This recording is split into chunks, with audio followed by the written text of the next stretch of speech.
What exactly is Shia Islam?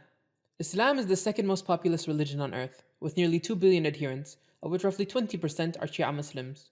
While Islam is composed of many different schools of law, called madhahib, and a few different schools of belief called aqa'id, the Shia are one sect, with a single set of beliefs and general laws amongst the majority.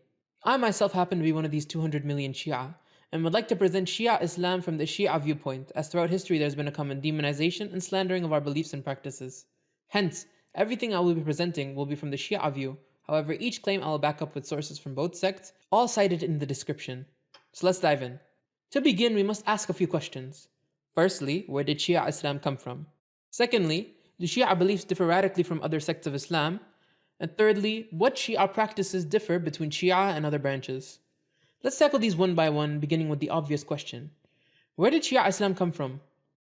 Well, the mission of Islam began in the year 610 AD, when the Prophet of Allah, Muhammad sallallahu alaihi wasallam, received the revelation from his Lord, and the Quran was sent down gradually over the next 23 years.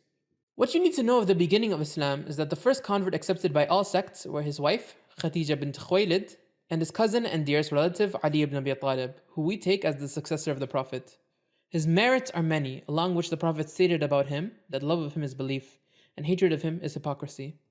He also married the most beloved daughter of the Prophet, Fatima al-Zahra, and was the father of the Prophet's only two grandchildren through which his lineage continued, Al-Hassan and Al-Hussein. Remember this Ali as he is very, very, very important, along with his immediate family, the Prophet himself, Fatima, Al-Hassan, and Al-Hussein, along with their chosen descendants who are all collectively called the Ahl al-Bayt, mentioned in the Quran in Surah Al-Ahzab as purified. As Islam continued and many well-known developments occurred, which would be far too much discussion to this video, we will have to focus on the events leading up to the death of the Prophet, where the split actually occurred. During this time, the concept of succession was obvious, as the Prophet had become ill and informed others during his pilgrimage to Mecca that his death was near and this would be his farewell Hajj. Hence, as the Messenger was soon to leave this world and would leave behind a fully formed and vulnerable Muslim state, the obvious question was who would be the authority for Muslims after him? 8 days after the Eid, which concludes Hajj, Eid al-Adha, on the way back to Medina from Mecca, the Prophet Muhammad stopped and was sent a revelation from his Lord. O Messenger, announce that which has been revealed to you from your Lord, and if you do not, then you have not conveyed his message. And Allah will protect you from the people. Indeed, Allah does not guide the disbelieving people. After this revelation, the Prophet stopped and commanded that a podium be built, and that the Muslims wait for all that went ahead to return, and all that were behind to come forward for 3 days. After the near entirety of the Muslim nation, a group of nearly 100,000 were gathered, the Prophet delivered his sermon, of which he ended it by asking those in attendance, does Allah not have more authority over the believers than they have over themselves? They replied, of course, O Prophet of Allah. Do I not have more authority over the believers than they have over themselves? They replied, of course, O Prophet of Allah. Then he took the hand of Ali ibn Abi Talib, raising it and saying, then know, for whoever I am their master, Ali is their master. I am at peace with whoever is at peace with him. I am at war with whoever is at war with him. O people, know that I am going to go soon, and so I leave behind for you two weighty things. If you hold on to them, you will never go astray after me. The first of them is the Book of Allah. It is the rope of Allah to the earth, which if you hold, you will not be misguided. And the second of them is my family, the people of my household. With Allah as a witness, I remind you to my family. I remind you to my family. I remind you to my family.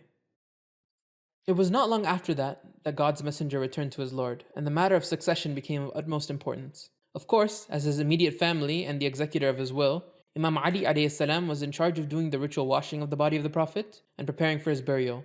While this occurred, a group of quote-unquote companions of the Prophet gathered in the shed of the tribe of Sa'ida and began to decide amongst themselves who should succeed the Prophet. After some well-recorded violent encounters and arguments, in the absence of the majority of the major companions of the Prophet, as well as the absence of his family, Umar ibn al-Khattab nominated Abu Bakr to succeed the Prophet. After violent enforcement, as well as bribery and promises, soon enough the rest were coerced into accepting this.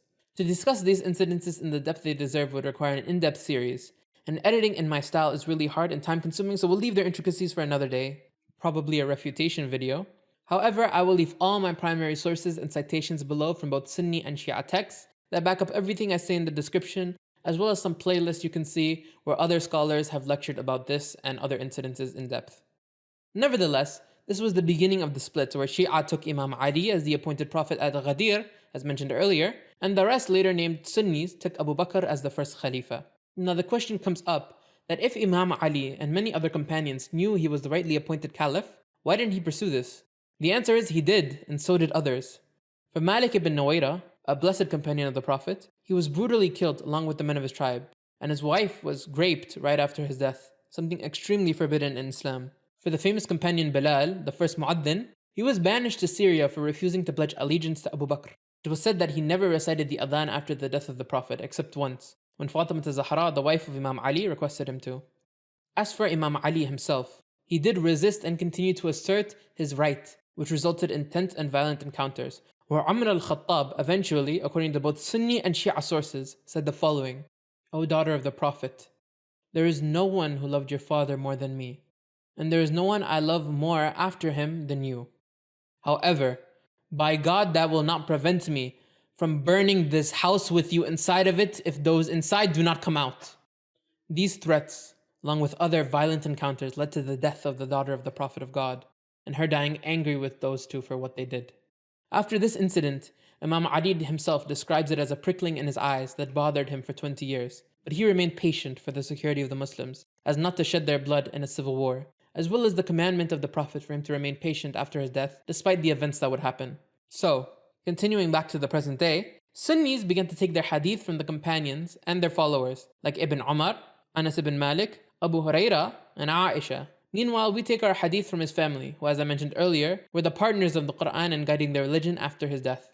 From this stems the major difference in our practices and even certain beliefs. This leads to our next two questions. What are the differing beliefs and rituals between Shia and Sunni, and where do they originate from? As we mentioned earlier, after the Quran, all Muslims have to refer to the sayings and actions of the Prophet, the hadith.